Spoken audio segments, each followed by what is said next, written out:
Welcome to the Fieldhouse Podcast, episode 4. I'm your host, Sam Vicini. We have on the line here CJ Moore, a great contributor who lives down in Big 12 country. CJ is on his way to Wichita right now. What's going on, CJ? Just driving. How you doing, Sam?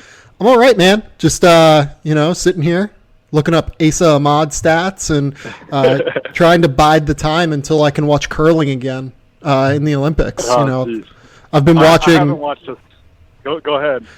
I've been watching just an insane amount of curling. Like, I'm now probably past the point where I'm watching more curling than basketball. I think I've surpassed it. Like, I watched a bunch of Oregon yesterday. I watched a bunch of Arizona tape yesterday. Watched, the Big 12 games last night. I think I'm past the point where I'm watching more curling than basketball, but it's like close. Like there's a lot going on in my life here. What is the fascination with curling? Is it because you feel like you could do it? Why the fascination with curling? No, I think it's because it's like a chess match. Like it's all game theory, trying to figure out what your opponent is going to do and trying to figure out the next steps, from there. I find it all very interesting from just like a thought experiment perspective. Fair enough. I have not watched a second of the Winter Olympics yet, although my son, for some reason, set up to have everything recorded. And so I'm getting on my DVR this morning to watch a game, and there's an insane amount of Winter Olympics on there, and I'm thinking to myself, why is he doing this? One, it's on pretty much all the time, right? So if he wants to watch it, just turn it on live. And two, he would never get through this amount of Winter Olympics, watching it on our television. So I canceled that recording. Hopefully, my 10-year-old son doesn't get angry with me when I get back home. Like, hey, bro, I really wanted to watch the curling. I only have 20 hours of it now instead of 30. So, but anyway, I'm not a huge Winter Olympics guy, but that's fascinating that you are really, really into curling. I find the Winter Olympics interesting in general because it seems like every event, I would die doing it. Do you know what I mean? Oh yeah, like snowboarding, I would 100% kill myself trying to do what Shaun White did. The thing is, you couldn't even attempt to do those things, so you're probably safe. That's true. That's a good point.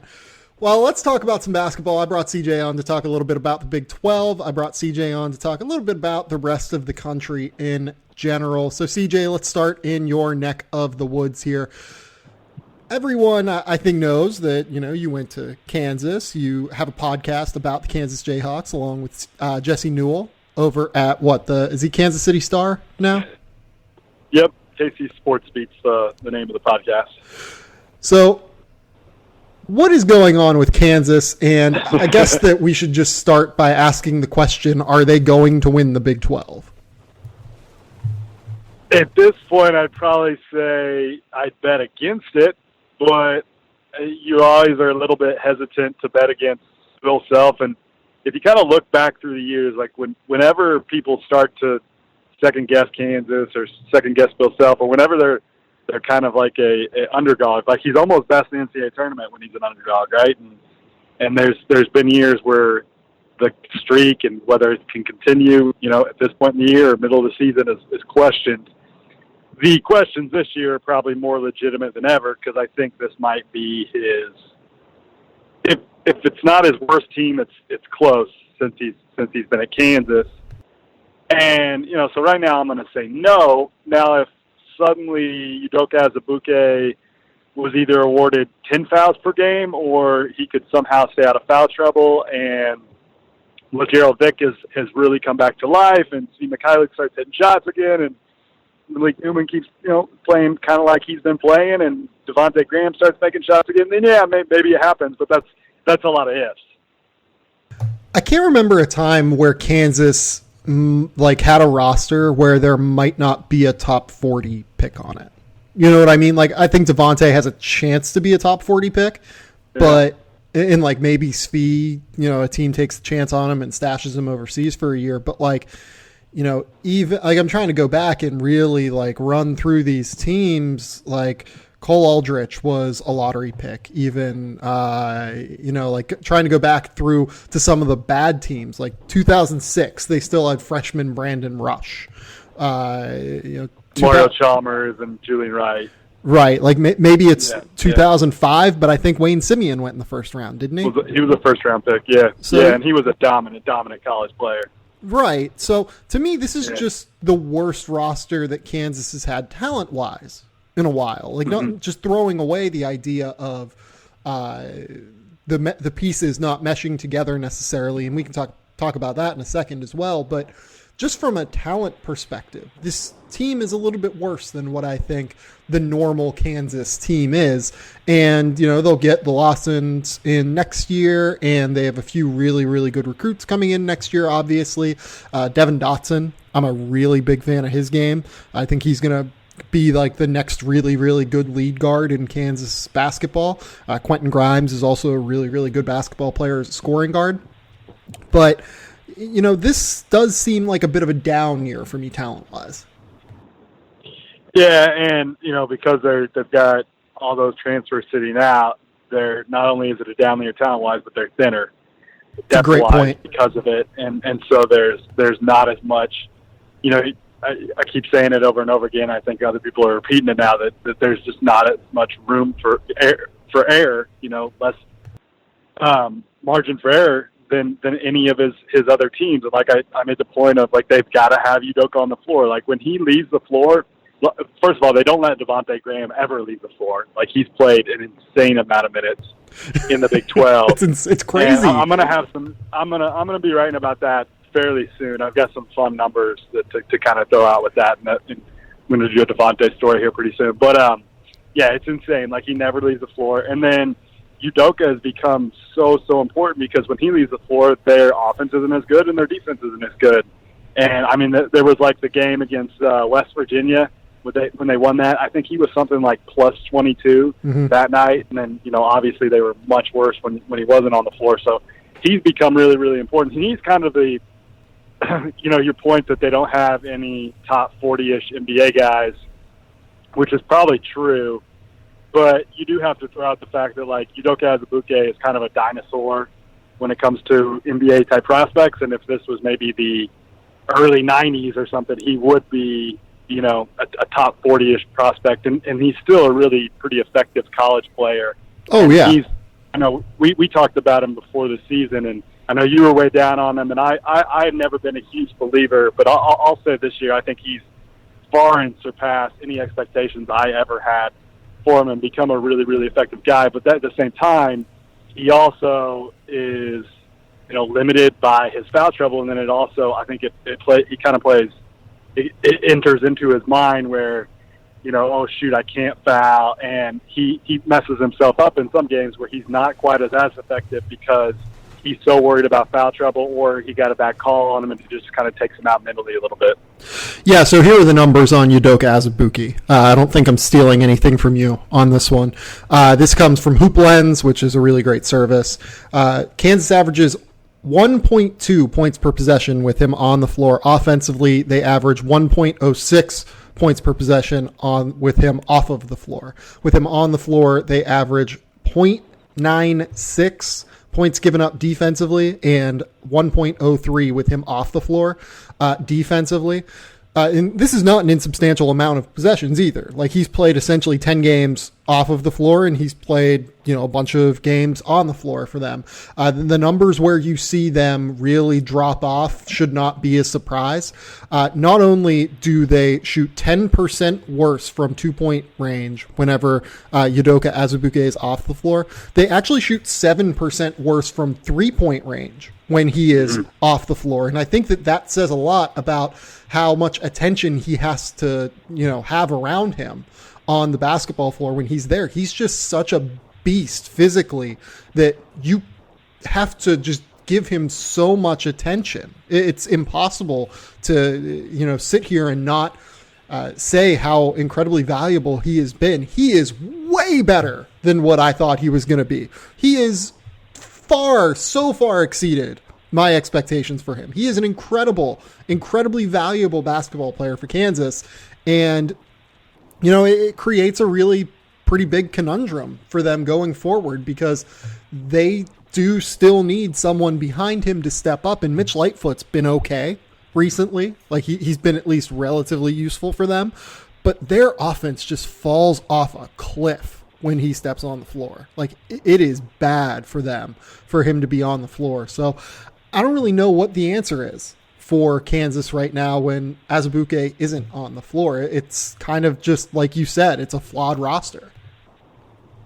Yeah, it's just trying to piece it together when he's not out there, and it's kind of unfortunate for Mitch Lightfoot because for much of the season he's been put in a role that isn't really fair to him because he's not big enough to be a 5 and to be your sole post player on the floor, and they've gone bigger a little bit more recently, and that's like more what his game is. Like when he gets old, as his junior and senior year next year and the year after, he'll probably be a little more effective as like a stretch 4 pick and pop guy. You don't want to post him up. Like that's not his game. He's just kind of a bouncy, active guy who gets some shots, gets some blocks, gets some rebounds, maybe hits an occasional 3 here and there, and finishes a lob dunk or something like that. But he can't be your centerpiece in terms of Bill Self teams have always liked to play through the post. Yep. And he can't be that guy for Kansas. And, it's pretty obvious that Silvio De Sousa also cannot. Like he's just not ready for this. He's just not ready. And when he's been thrown out there, it's just the leash is pretty short, and he just kind of falls all over himself on both ends. Like he makes mistakes defensively. For some reason, every time he gets on the floor, Kansas makes it a point to throw him the ball, like one of the first 2 possessions in the post, and it's been a train wreck. I don't understand why they would throw him the ball, put him in those situations. But so he's not really the answer. So yeah, I mean the answer is somehow trying to get 30+ minutes out of Udoka every night, and that's why this team has probably played in so many close games because it's really, really hard to get that out of him. Now, if he can play a ton of minutes, then they're kind of scary because, like you said, they shoot the ball better when he's on the floor because he demands so much attention, and they do have really, really good shooters around him. Let's talk about Kansas's biggest competition in the Big 12. I think it's pretty unquestionably Texas Tech right now. Did you think that any team in the Big 12 this year would win 7 straight games? No. I did not. It's kind of insane to me that Texas Tech has won 7 straight games. Chris Beard is a genius, first and foremost. I just want to throw that out there. For me, he is probably the most underrated coach in the country, and I've been tooting this horn all year. Even back in when they played Northwestern, I was pointing it out. And when they played Boston College, I was pointing it out. Like, he is a genius basketball coach, I think, that does not get nearly enough credit. Like, if I was any high major team in the country, like significant high major team that can expend $4 million, $5 million on a coach, that's the guy I would be calling. You might not be able to get him out of Texas because he's very, very comfortable there, but that's the guy, I think. That guy is a genius basketball coach, and it shows in the way that he's built this roster, and it shows in the way that he has gotten the most out of this roster. Keenan Evans now is legitimately a top 10 player in the country. There's no question about that. But also, he went out and found 2 freshmen who were outside of the top 200 nationally in Jarrett Culver and Jair Smith, who have been just absolutely incredible for them stepping into the starting lineup. Tommy Hamilton, this transfer from DePaul, is the perfect stretch 5 that kind of gives them a different dimension whenever they want to put him on the floor. The Odiase guy, I didn't know that guy could play the way that he plays, like throughout the course of watching them through the first half of the season. He's becoming more comfortable offensively. This is a genuinely really, really good basketball team that, has gotten the most out of itself talent-wise, but it's also incredibly well set up for the modern game, and I think that is a credit to what Chris Beard has done so far as a coach. And let me throw one other thing that makes him look pretty damn awesome. If I had told you back in November or October that, okay, as we sit here, Valentine's Day, Texas Tech's going to be on top of the Big 12, and they're pretty much going to get almost nothing out of Zach Smith. Yeah, you would have been like, you're crazy. Like I loved Zach Smith last year. Like I was throwing him out as like a prospect that not only a lot of people maybe talked about, but super bouncy, could hit a jumper, just kind of a fun guy. Switched everything defensively. Yeah, really, really, really, really athletic 4-man, and I thought he'd be a huge part of their team this year. And because of injuries and other things, he's just been pretty much a non-factor, and they're still getting it done. And those two freshmen you speak of, I mean, it kind of shows you how, I think the recruiting guys do an amazing job, and it's so hard to keep track of so many guys. But there are so many recruiting guys now. It's very rare that like prospects of that caliber go kind of unnoticed. But man, like those are two guys that he went out and found that. It's insane to me that, like, as athletic and, just basically those are, like, perfect, prototypical modern-day wings. How did those guys get looked over? Because they're putting up – I mean, they're the second and third leading scorers on the team, and they've been real dudes who have really contributed to this. It's just kind of crazy. They went under the radar. And when they played Kansas, Self said those two freshman wings are two guys that, anybody in the Big 12 would have liked to have had. But based on the recruiting rankings, I don't know that they really got, that much love when they were at the high school level. But you know what? Here's the crazy thing, though. Like, in Jair Smith's case, because I've done quite a bit of research on him because I think he's a legit NBA prospect. Like, I think he's probably going to play in the NBA. You look at his offers. He got a late offer from Arkansas. He got a late offer from Texas. Outside of that, like, it was Kansas State was probably his biggest offer. Like, it was Memphis, Lamar, North Texas, Rice, Tulane. I think he was potentially going to go to Tulsa at one point. It was like one of the favorites for him. So to me, it's just like, it's not even just the recruiting people missed on this dude. Like, coaches missed on this dude. The people who do the recruiting missed on this dude. And I think this is something that I've been saying for a while now. I think that we undervalue the wing position in college basketball. You look at the top of recruiting rankings and you see how many bigs and point guards, right? Because they're the sexy players. Yeah, they're the easiest to see in like AAU settings. Right. And in the case of guys like Jair Smith or Buddy Hield, to come up with another Oklahoma or Big 12 guy, these wings just go way under the radar, and you really need to find good wings, full stop. That is, to me, the most important position to find. If I was running a recruiting staff, I was running a coaching staff, I'd be saying, we'll figure out who the best players are at the big position and the point guard position. Go find me the best wings you can find me, the most athletic wings who can switch everything defensively and have potential to shoot, and we'll go from there. I'm comfortable finding the rest of the guys. Yeah, absolutely. Sorry, absolutely. He's done, not only this job, but back when a couple of years ago when he, turned over the roster at Arkansas State.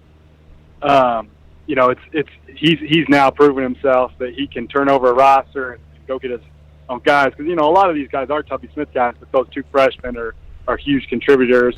And then, what he did there, basically, like, I think wasn't it like 13 or 11 of their players that year he was there were guys that he had just gotten in that recruiting class. Like, he obviously has a really good eye for it. And, kind of like, going down to Wichita State right now, Greg Marshall, I think he does a good job of, finding guys under rocks and, not basically paying attention to what everybody else is saying, but using his own eye. I think those are two guys that really do a good job of identifying talent that maybe others aren't seeing. Yeah, no, I totally agree with that.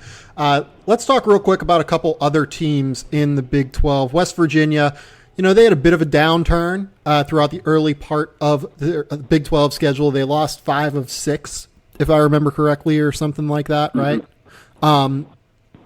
Where are you at with West Virginia? Because on one hand, we love the aggressiveness they play with. And if you look, their offense is actually in the top 20 nationally because they get so much early offense from the transition from defense to offense, which is great. Do you trust this team? Not really, and it's kind of a similar deal with me every year. Like, whenever we talk about, okay, who's the team that can end Kansas KU's streak, West Virginia is always in that conversation, but I'm always hesitant to think that they can do it because I think over the course of a conference season, you're going to get in games, even the style that they play, where it slows down a little bit, and, teams in your league are going to be able to at least kind of figure out the press and keep turnovers at a relative, appropriate level than what happens in the non-conference where they just, force ridiculous amounts of turnovers. So when they get in half-court games and they have to score in the half-court, to me, their shot selection has just not been good enough to sustain. And I know you say, offensively, the overall numbers are decent, but in half-court settings, I'm guessing, I don't have the synergy numbers in front of me, but I'm guessing their half-court offensive numbers aren't, probably where they need to be. And a lot of it, I think, is shot selection and guards just kind of maybe turning into hero mode sometimes when it turns, when the game slows down.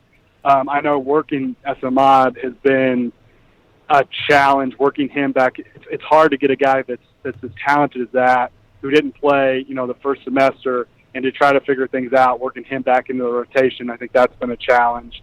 But really, to me, I just never trust their offense enough to believe they can win enough games to win the league. Like, they're always going to be in the conversation because they're always going to be near the top because Bob Huggins is a really good coach and that defense is awesome.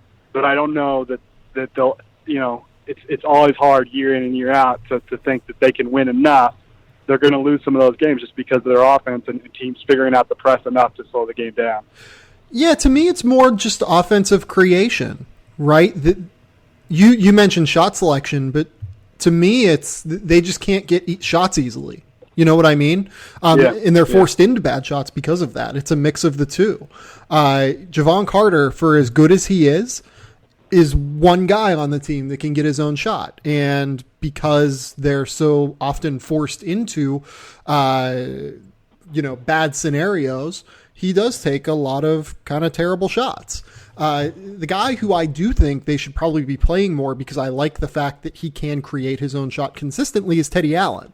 Teddy Allen is 6'5". I understand he's a freshman, might not be super comfortable in their scheme yet, but he genuinely can create his own shot and can get where he needs to be on the basketball floor. So that's the guy I look at as, maybe someone who could step in for an Essa Ahmad, who has not been great this year in the minutes that I've seen him. Maybe throw in Teddy Allen for more than, 15 minutes a night like he plays and just see what happens. See where it goes. Just, there are games where he plays under 10 minutes a night, and it's just crazy to me. Yeah, I think they have to find a way to get him on the court because if you play him real minutes, he's going to get buckets. But I was flipping back and forth between that game and the other Big 12 game the other night, and what really stood out to me was he was cooking, but then defensively he would have breakdown after breakdown, and I think that's the reason why he's not getting the minutes. I just don't think Huggins trusts him on the defensive end, and that's like a non-negotiable for Bob Huggins almost. So, for sure. But I do think you have to sacrifice a little bit just to get him on because, like you said, they don't have enough shot creators, and his teams to me are best when he has three guards who can just go get their own, and they can just kind of play bully ball and spread you out, and have guys go one-on-one. Like a couple of years ago when they had, and his name's going to escape me, he was number 5. 5'11", just bowling ball of a guard. Can you remember that kid? Are you talking about Jay-Sean Tate or Jay-Sean Page? Yeah. Jay-Sean Page. Yeah. Jay-Sean Page. The year they had Jay-Sean Page and Carter, that was probably their best team recently to me. Yeah. Because, late clock, they could just, in half-court settings, those guys would just do enough to get you buckets. Yep. But, yeah, I think they probably have to figure out a way to scheme around defensively Teddy Allen just to get him on the floor for offense because he's he's almost kind of like a poor man's George Niang. Like he's just going to go get buckets. He's a mashup problem. And, down the road, like imagine what he's going to be when he's like a junior. Like he's going to be really, really good offensively.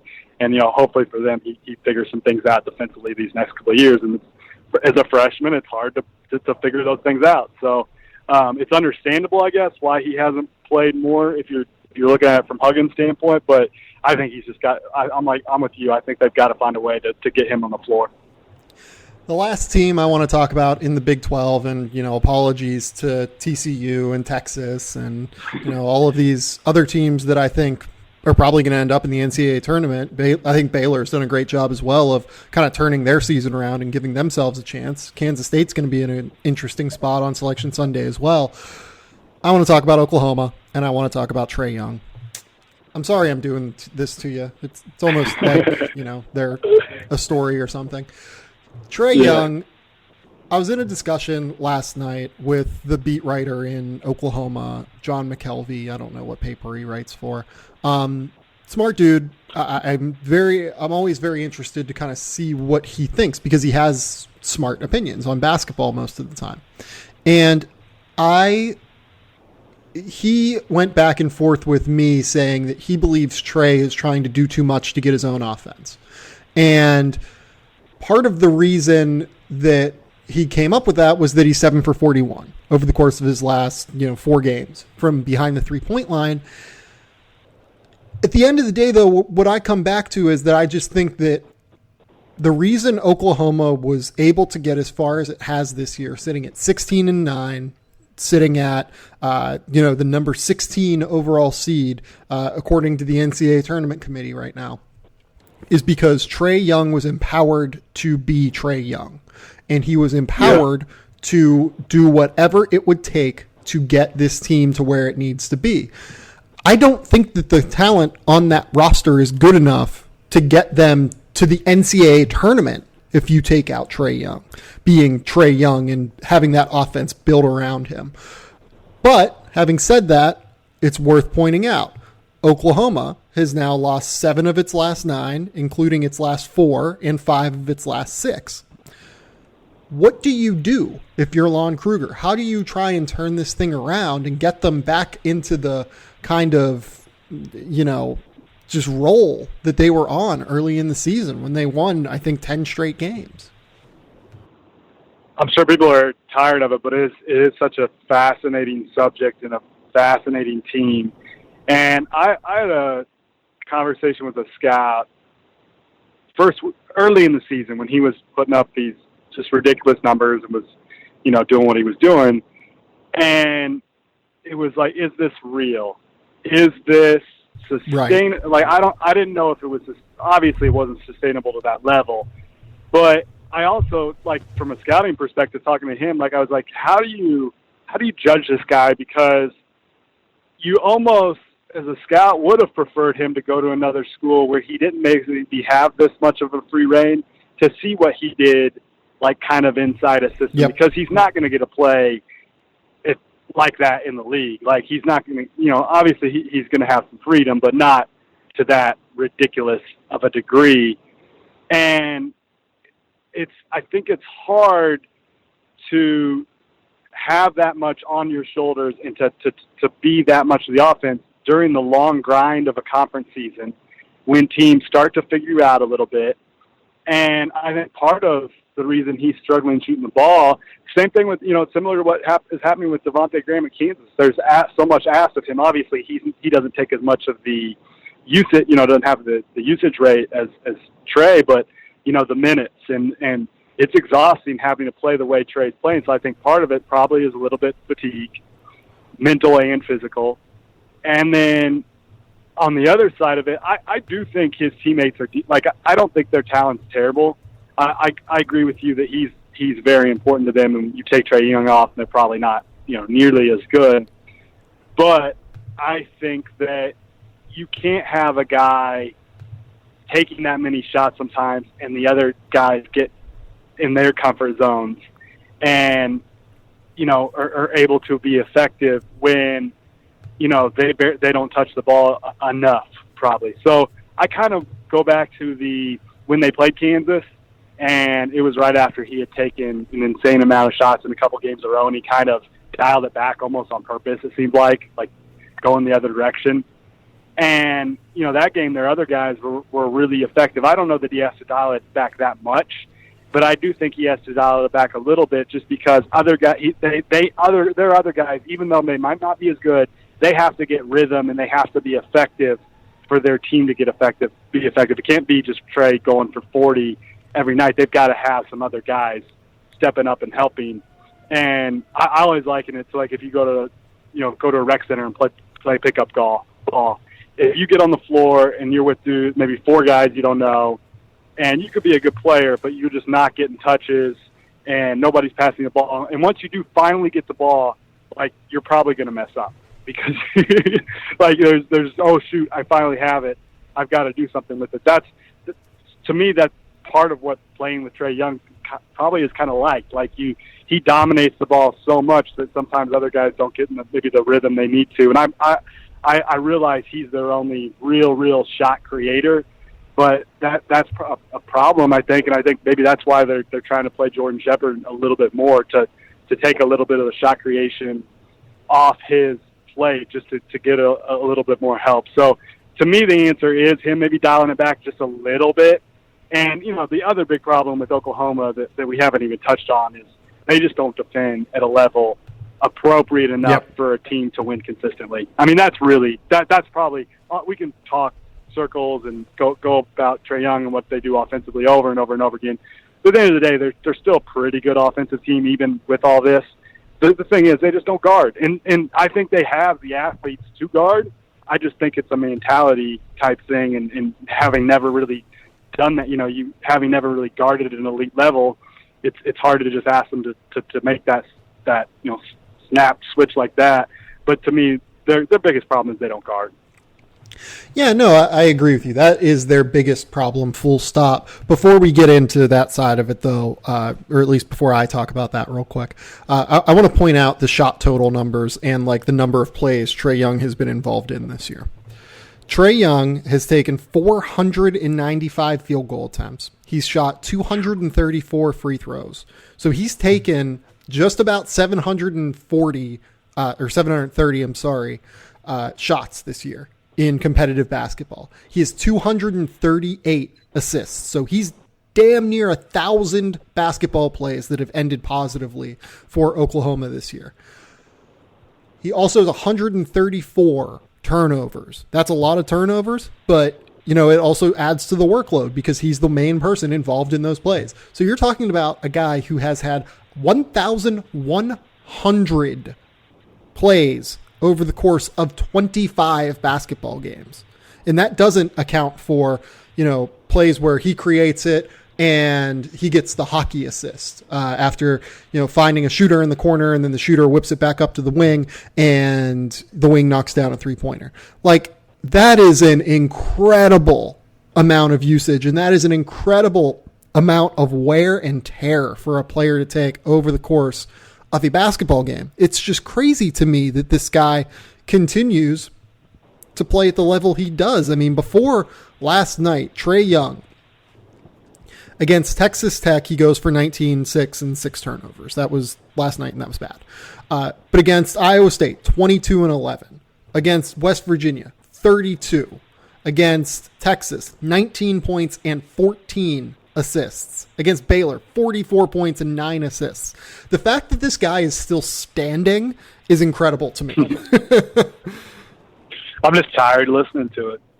It's insane. But ultimately, to me, what you said about the defense and the fact that the defense is just a total dumpster fire, and that's, I think a fair assessment of where their defense is, given the fact that they gave up 88 and 74 possessions to Texas Tech, 88 in 76 possessions to Iowa State, 75 and 71 possessions to West Virginia, 79 and 76 possessions to Texas, and 96 in 79 possessions to a Baylor team that is that's just a joke. Not great offensively.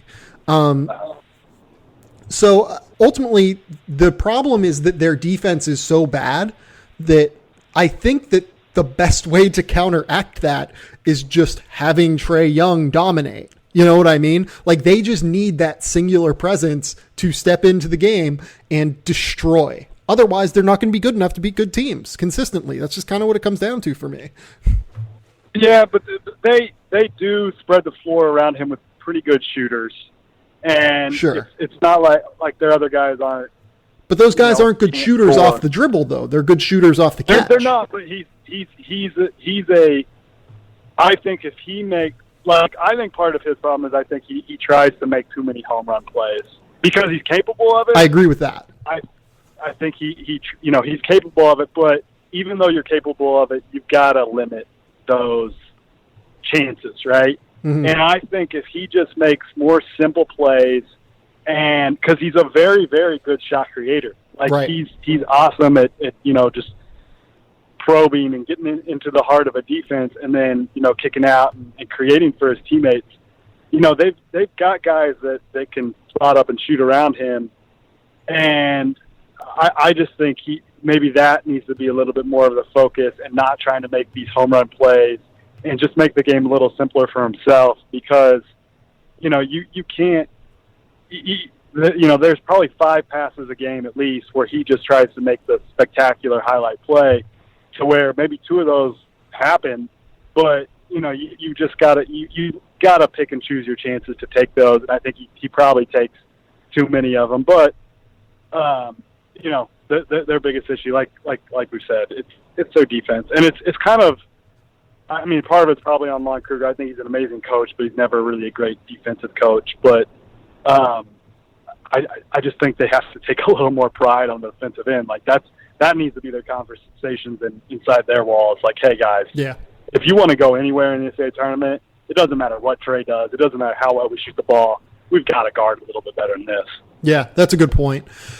Who else interests you around the country while I have you here? Let's just talk for 10 to 15 minutes about, who is the interesting team around college basketball? What are the interesting players around college basketball right now? I'm really I have been all year. I'm really interested by Gonzaga. And I think that they, in a year where I don't want to use parity. I don't want to say that, but I don't know that there's a truly great team this season in college basketball. Like, I think Nova's really, really, really good, but they have their warts too. Like, I don't know that they've got rim protection, and they're a bad defensive team. Defensively, they're not what they usually are. So, that's probably the team I trust the most, but yet they've got some defensive issues. But the Zags, to me, they don't really have any holes on their roster. Like, there's no super weak links. Now, they don't have the stud that they usually have, but they've got 7 really, really, really good dudes. Mark Few's a great, great coach. And, it's always hard to buy into their defensive numbers too much because of the competition that they play.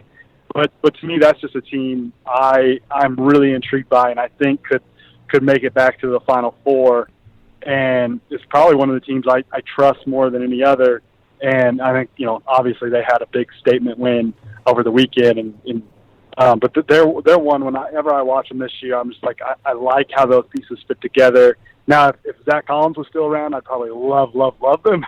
Yeah. But I really like that team, and it's probably one that people are just now starting to talk about again. But that's one of the rosters I probably trust more than any other. Outside, you want to talk about the Zags for a minute? So I just want to point something out that kind of backs up exactly what you said, right? They are one of 3 teams nationally right now that have a top 20 offense, according to Ken Pom, as well as a top 20 defense, according to Ken Pom. They are exactly, as CJ said, they are a complete roster. Killian Tilly is one of the most underrated defensive players in the country. And he is a 63% true shooting guy who can really pass the ball and who can do everything that they need on a basketball floor. Josh Perkins is really good. Jonathan Williams is probably the best defensive player in that league. Zach Norvell can really create shots and knock them down. Rui Hachimura continues to just grow and develop and become the freak that everyone thought he would be whenever he got to Gonzaga. Plus they have Silas Melson and Josh Perkins, who are both, really good senior or 4th year, I guess in Perkins' case, leaders, who can allow this team to continue to run what they need to on both ends. I'm a really big fan of Gonzaga. Really, really big fan of that roster. Yeah, they'll. I'm going to say right now they'll probably be in my Final Four when the bracket comes out. Like that's a team I think I'm probably going to pick, unless they get like matched up with Nova. Then maybe I'd go Nova. But they're really interesting. I think I'm really intrigued to see what happens with. I mean, I'm throwing out some of the top 10 teams right now, but I'm intrigued to see what happens with Purdue here these next few weeks. I know a couple other people. I think Mark Titus. I haven't read his story yet, but I know he wrote about the Isaac Haas problem, and like I think they sometimes, and I'm pretty sure this is what he wrote, just judging by his tweet. I want to make a point of reading it at some point, but I haven't yet. But I think sometimes they make it too much of a priority to get him the ball, but it's understandable because he's so effective as a low post scorer. And, that's a team that I think will probably figure it out because I think Matt Painter is an excellent coach, and they've got really experienced guys who know how to play. Kind of intrigued to see what their bracket looks like because I think they're a team that it could depend a lot on matchups. Like, I watched them last year just get killed by Kansas. I think if you have a team that can spread them out and have guards that can really attack them, that they're probably susceptible to an upset. But if the bracket breaks right for them, then they're a team that could definitely get to the Final Four and you kind of a team you want to root for just because of the experience. And Matt Painter is probably one of those coaches that doesn't get enough credit. I know you watch a lot of Big Ten basketball. What Big Ten team do you think is most equipped to make a Final Four run? Yeah, I think I would still go Michigan State. I just trust that roster and trust that talent more than anyone else. Yeah. It just kind of is what it is. For me, I tend to bet on talent, but I understand why people would say Purdue. People that would, prefer to lend their backing to experience into a team that doesn't really have off nights. I totally get that. I mean, this is a Purdue team that all 4 of their losses this season have come by 4 or fewer points. The Tennessee loss and the Western Kentucky losses early in the season, the Ohio State and Michigan State losses last season. These are all games that really came down to one possession at the end of the night. And, you're going to get their consistent best every single game. This is a team that I feel good about going deep into the NCAA tournament and succeeding. I just trust Michigan State a little bit more. I think Miles Bridges is a dramatically underrated player nationally right now. He is for sure one of the 6 best players in the country, I think. Jaren Jackson is, you and I who do draft stuff regularly talk about. Jaren Jackson is unbelievable whenever it comes to, defensive play and his ability to get efficient offense. He's knocking down 44% from 3. He is an efficient finisher around the basket, and he's also the best post defender in the Big 12 or Big 10. I'm sorry. Cassius Winston's gotten better. He's definitely an efficient scorer who gets turnover prone sometimes and tries to do too much, but he's still a good point guard. And we haven't even talked about Josh Langford, Nick Ward, and, guys like that who really fill out this roster. I'm a big fan of Michigan State. I just genuinely believe as long as they can get past the off-the-floor stuff, they're going to be a great team to bet on in March. And I think it's one of those things where it really, really helps that it's the second year with a lot of those guys playing. Yep. I mean, because if you look at it, like their core was pretty much together last year, and they were an 8 or 9 seed in the tournament, and it kind of speaks to the challenges that like Kentucky and Duke's deal with, because think about how much better Duke would be next year if all those guys they could somehow get them to stick around. Sometimes it takes a little bit for a core to like figure out how to play off each other, and I think you're seeing that with Michigan State even this season. Just it's taken a little bit of time for them to figure some things out, but they are they're getting there. And that's a team that I thought that would probably be your answer, but I was just kind of interested to see what you would say, just because I think some people have maybe doubted them some this year, but I do think they're starting to probably figure some things out. And if that's the case, that is one team that probably could use like one more guard, maybe a shot creator. But they have so many weapons that they're probably going to be able to figure it out. And Bridges is kind of quietly starting to be the guy that everybody thought he would be. CJ, that's about all I got for you outside of one quick note. The Pittsburgh Panthers are chilling at 0-14 in the conference following a solid 23-point home loss last night to Boston College. Shout out to Kevin Stallings. Shout out to the Pittsburgh Panthers. Oh, boy. Shout out to their administration for getting rid of not getting rid of Jamie Dixon, but making him not feel loved enough to stick around. Like, that was one of the most insane decisions ever. This is not an easy job. Like, I don't understand why people think like Pitt is this good job. I grew up in Pittsburgh. Yeah. Like, no one cares about basketball when Pitt basketball is bad. Like, nobody cares. Look at his tournament, how often he made the tournament. Like, I think he missed 2 years, the tournament 2 times, and like, how many years was he there? 12 or something like that. It was from 2003, 2004 until 2015-16, and he missed the tournament twice at Pitt. Yeah, he's a really, really good basketball coach who's turned TCU into something relevant when TCU's been hot garbage forever. Like, that was an insane thing. So I'm sorry your shout out to crappy Pittsburgh, but yeah, come on, administration, better. They have dropped 11 of their 14 games by at least 14 points in the ACC. At least they beat Towson and UC Santa Barbara this year, both of whom are pretty solid teams.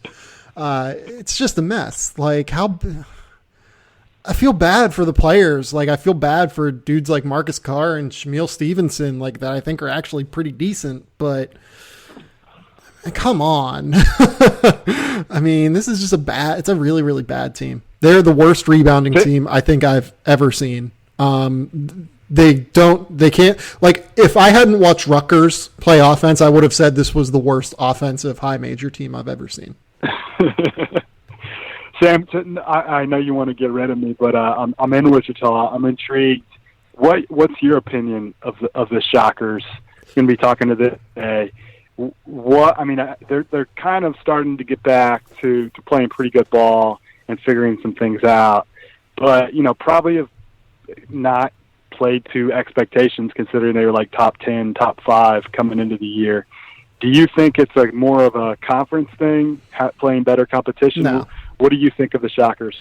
I don't think it's a conference thing at all. Like, the AAC is a good league, don't get me wrong, but that Wichita team last year, I think, would have blown through the AAC in the same way it blew through the Missouri Valley. Like, maybe they would have lost to SMU and Cincinnati, both of whom were top 6 seeds in the NCAA tournament.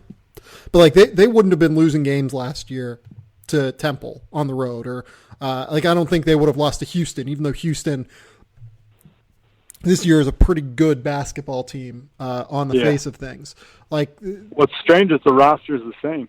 Right, and that's the weird thing. They're just not as good defensively for some reason. I can't really put my finger on why, though. Like, maybe that should be the angle of your story. Why is Wichita State so much worse defensively this year? Yeah. But like, that's what it comes down to for me. Those discussions, yeah. No, it's a strange deal. They gave up. There's a history of not only guarding at a really, really high level in that program. There's a recent history of these dudes doing it, and they're just not doing it to that level this year. So it's kind of strange. Over the last 6 years, they have never fallen outside of the top 26 in adjusted defensive rating. Right now, they're 61st. They gave up 74 points in 66 possessions to Connecticut.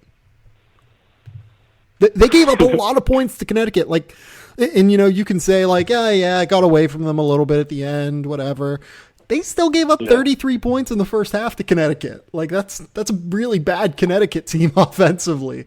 You look at what Temple was able to do to them. Temple dropped 81 points in 81 possessions. Like, that's not up to par for a typical Wichita State team. I'm going to be interested to see where they go from here because, Landry Shamet, I think, is an incredible basketball player who I think has been pretty good defensively over the course of his career. I think he's gotten a little bit overrated there, but I think he's a guy who tries defensively, and I don't think he's a lockdown guy. Zach Brown is the guy that I am surprised. I would have said that coming into the year, he was a top 10 perimeter defender in college basketball. He hasn't quite been that this year, I don't think. Yeah, I do think people pick on their guards a little bit, and I think that's part of the problem, just not containing the ball at how they usually do. So, we'll see. But it's definitely an interesting thing because usually Trey Marshall's teams are awesome defensively, and they're just not. So I'll be talking to them some about that today. But, yeah, I wanted to get your opinion of it real quick, just because it's kind of fascinating to me how the season's played out for them. CJ, tell the people where they can find your work. Tell the people what you're going to be writing about coming up on The Athletic. Well, obviously you can find my work at The Athletic. I am at CJ Moore Hoops. I will have a story on Alize Johnson on the site, I think on Monday. Or no, sorry, Friday. I'm losing track of my days. Friday. And then I'm also going to be working on something on Wichita State and something on the Kansas State Wildcats coming forward, and maybe a Devontae Graham piece here pretty soon. So, it's been fun, and thanks for having me on, Dan. Thanks to CJ for coming on. This has been the Fieldhouse Podcast. Please remember to rate, review, and subscribe on whatever podcasting app that you use. It's a really, really great way to get the word out about the podcast. Subscribe to The Athletic, obviously. If you're listening to this, I hope that you're probably subscribed and you enjoy our work. We'll be back on Sunday with Seth Davis, and we'll talk a little bit about what happened over the course of the weekend. But until next time, we'll talk soon. Bye.